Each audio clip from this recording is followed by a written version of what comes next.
Someone looks you in the eye and says, I promise you can trust me. Part of you wants to believe it. Another part of you remembers the truth that came too late, the commitment that vanished when keeping it became difficult, and the last promise that sounded just as certain.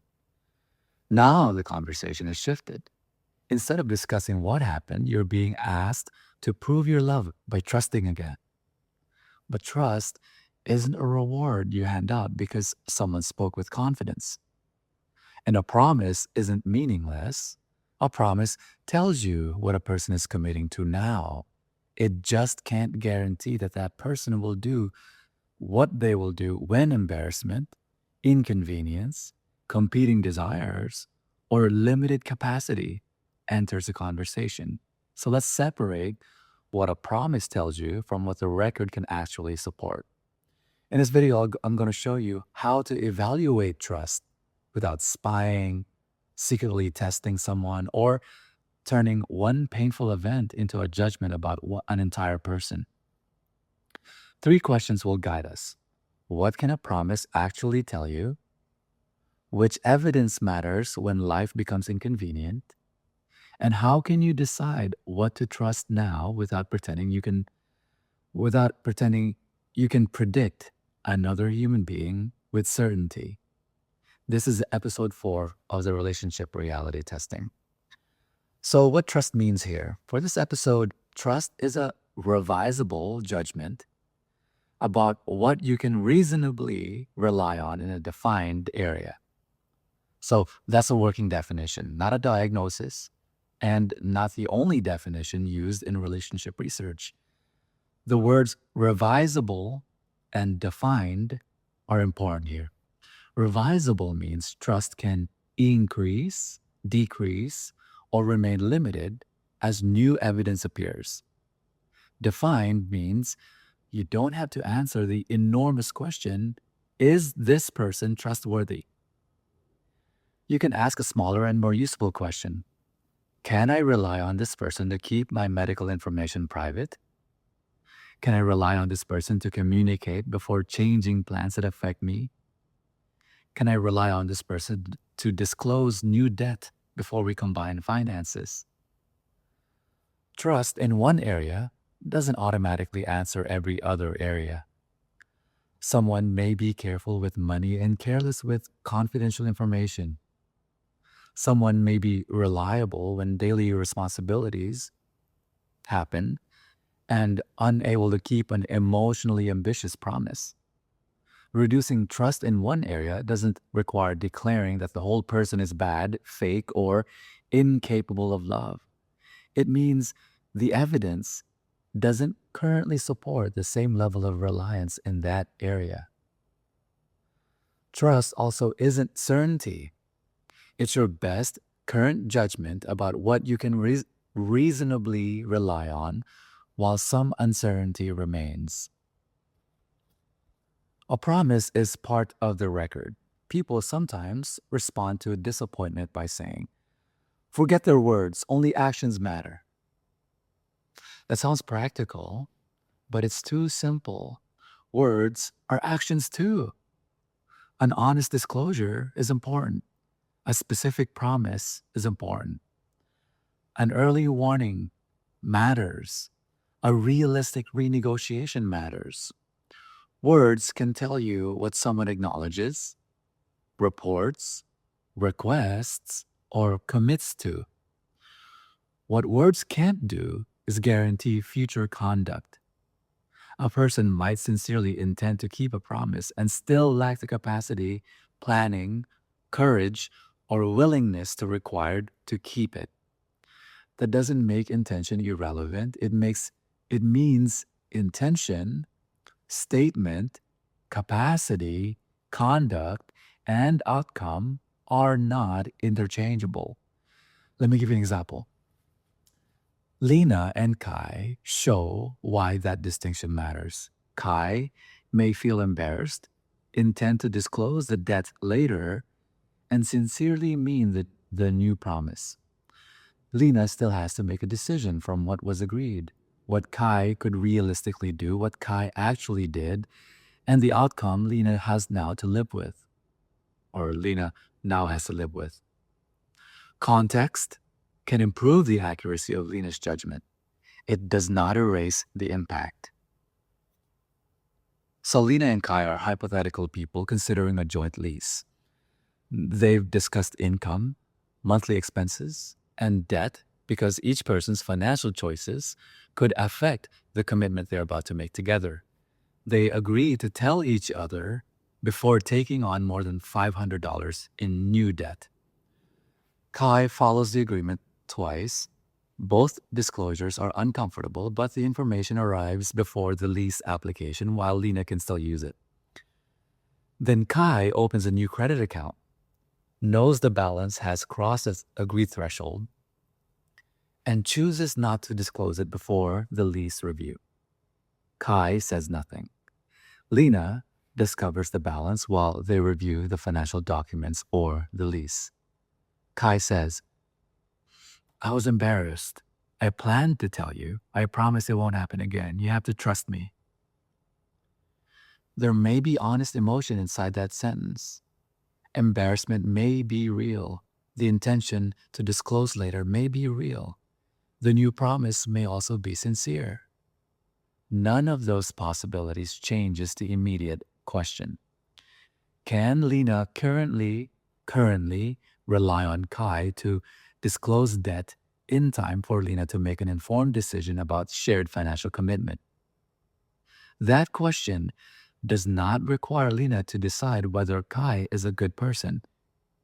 It doesn't require Lena to diagnose Kai, prove a hidden motive, or decide whether the entire relationship was false. It requires Lena to look at the evidence relevant to the decision. So I call this the trust review. It isn't a clinical tool, safety assessment, or trust score. It has no points or pass score. Use it to organize evidence, not diagnose a person or predict the future. Use 5 questions. So question number 1, what is the exact trust question? Don't begin with, can I trust this person? Define the area and the decision. In this example, Lena writes, can I rely on Kai to disclose a new debt before we can make a shared financial commitment? That sentence keeps the inquiry concrete. It doesn't ask Lena to judge Kai's personality or soul. It asks what Lena can reasonably rely on right now. Your question might concern confidentiality, a shared financial decision, a sexual health or exclusivity agreement that affects current consent, childcare, substance use that affects safety, or shared responsibilities, plans, or another issue that directly affects your participation. A trust question doesn't create a right to unrelated private information or forced proof. Choose one area. Trust doesn't need to be all or nothing. Question number 2 is, what was actually said or agreed? Lena and Kai didn't rely on an unspoken hope. They made a specific agreement about new debt above a specific threshold. Write the agreement in plain language. Then separate it from what you hoped, assumed, or wished the person would understand. This isn't an excuse this is not an excuse for serious deception, coercion, or another safety violation. It simply prevents an unclear expectation from being remembered as an explicit promise. So in Lena's case, the agreement was clear. That makes the next question easier to answer. So the next question, number 3, what happened when follow-through became difficult? Kai disclosed twice when disclosure was uncomfortable. Later, embarrassment increased and Kai withheld the information. Naturally occurring inconvenience can provide relevant evidence about follow-through or disclosure, but it is not a universal test of trust, motive, or character. And don't create a test. Don't bait, trap, impersonate, or manufacture temptation. Ordinary life gives you enough real moments to observe. One ordinary miss may be an error. Repeated misses may support reducing reliance on that area. By the way, violence, threats, stalking, sexual coercion, financial coercion, or serious deception that changes your safety or consent may justify immediate protective action. You never have to wait for repetition before protecting yourself from serious harm. Question number 4. Did the information arrive accurately and in time? For a defined decision, a disclosure is more useful as trust evidence when the relevant information is accurate and arrives early enough to inform that decision. Kai eventually acknowledges the debt after Lena discovers it. That acknowledgement may matter to what happens next. It didn't help Lena decide whether to apply for the lease before the documents exposed the balance. Timing changed the value of the disclosure. This doesn't mean a partner is entitled to every thought, password, private conversation, account, purchase, or location. Privacy isn't automatically deception. In this example, the disclosure agreement was freely made, specific to a joint lease, and relevant to a financial risk both people would share. It didn't give either person control over the other's spending or unrelated accounts. The narrower question is whether Kai withheld information covered by that agreement that materially affected Lena's decision. Either person remains free to decline the lease. Trust isn't built by eliminating privacy, and forced transparency isn't the same thing as freely offered openness. So, question number 5 is this: what happened after the miss was named? Kai's response now becomes part of the evidence. Does Kai describe the debt accurately without making Lena drag out each fact? Does Kai acknowledge that the timing changed Lena's ability to choose? Does Kai propose a realistic change rather than another oversized promise? Does new conduct appear over time? Or does the conversation remain focused on whether Lena is loving enough to trust immediately?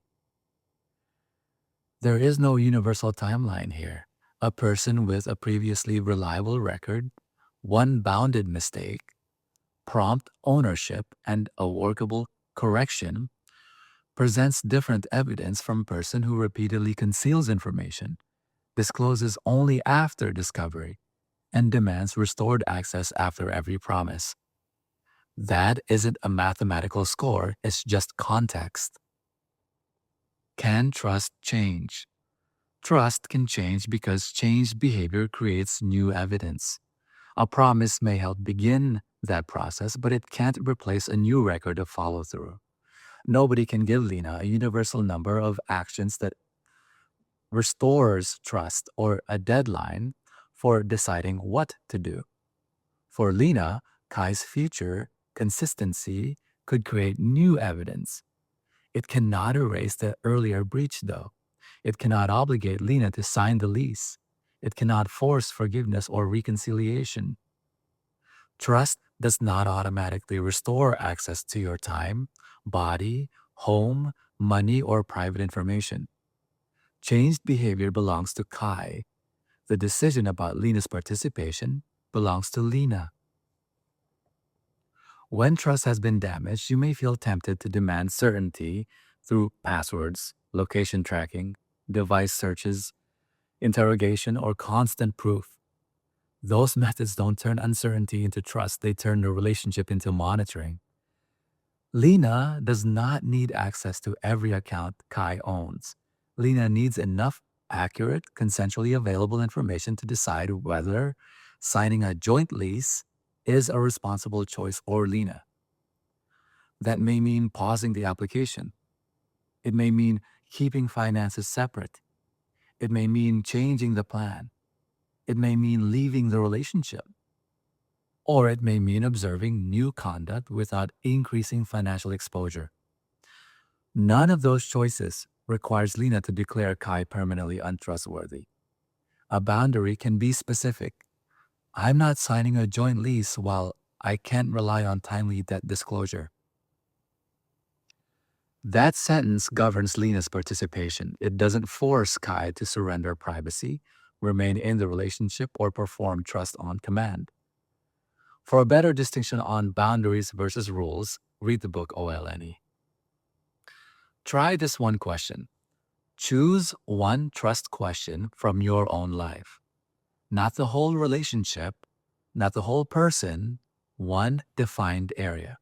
Ask, what is the exact trust question?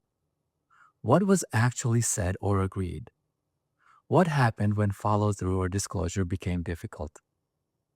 Did the relevant information arrive accurately and early enough to inform my decision? What happened after the miss was named, and what evidence exists now? Then, make a participation decision that matches the evidence you have, the stakes involved, and the level of uncertainty you're willing to accept. For more on this, check out the IMR chapter, the Intimacy Model of Relationships, in the book OLNE. You may ask for a realistic agreement. You may reduce reliance in one area. You may pause a shared commitment. You may decline specific access to your time, body, home, money, or private information. You may decide that the evidence already supports a specific participation choice, including leaving without waiting for another incident. You may also decide that one ordinary mistake doesn't outweigh a long and reliable record. The exercise organizes your observations. It doesn't make the decision for you. And if writing, storing, confronting, discussing, or having this exercise discovered could increase danger, skip it. Seek confidential support from a trusted person or a local specialist service when that can be done safely. You never owe a dangerous person confrontation, continued access, or another chance. A promise can be sincere and still be unrealistic. A promise can be important and still be incomplete. A promise can begin a new record. It cannot write the rest of that record in advance. Trust becomes clearer when you stop asking for certainty and start asking a defined question about reliance. What was agreed? What happened when keeping it became difficult? What evidence exists now? Lena doesn't need to prove that Kai is a bad person. Lena needs to decide whether signing this lease matches the evidence available today.